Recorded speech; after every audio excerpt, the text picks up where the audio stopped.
Vibrez-vous pour la rouge et blanche? Pour la verte et rose? Ou bien votre cœur bat-il pour la bleue et blanche? Les prestigieuses écoles de samba défendront leurs couleurs dimanche soir dans le plus grand spectacle de la Terre, le Carnaval de Rio. Jour de grâce, chantait Candeia, l'un des grands de l'histoire de la samba, dans une chanson poignante consacrée à ce rendez-vous annuel. Jour de joie et de foi.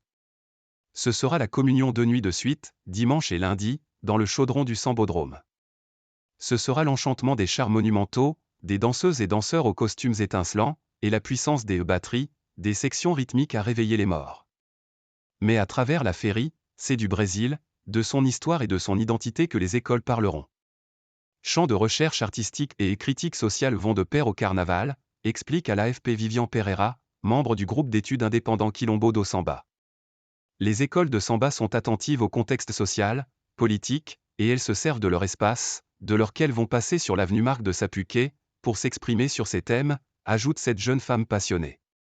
Au programme, exaltation de figures noires méconnues, ou très connues comme la chanteuse Alcyone, évocation de traditions plongeant leurs racines en Afrique mais aussi honneur rendu aux communautés indigènes. L'école Salguero célébrera la vision du monde des Yanomami, peuple d'Amazonie affrontant une grave crise humanitaire causée par les incursions d'orpailleurs illégaux. Lula après Bolsonaro. Avec le retour au pouvoir l'an dernier du leader de gauche Luiz Inácio Lula da Silva, le ton général paraît globalement moins offensif qu'il ne l'était durant les 4 années de mandat de Jair Bolsonaro. Le carnaval bat son plein alors que l'ex-président d'extrême droite, qui n'a jamais caché son peu de sympathie pour cette culture, est plus que jamais menacé par la justice. Elle mène une vaste enquête sur une présumée tentative de coup d'État qui aurait été mise en place par le camp Bolsonaro pour conjurer sa défaite électorale en 2022.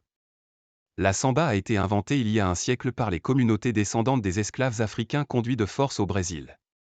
Depuis lors, elle est l'emblème de la culture populaire du pays, et de Rio. Jour de grâce, jour de clash aussi, 6 écoles défileront la première nuit, les 6 autres la suivante, un parcours censé durer pour chacune de 60 à 70 minutes.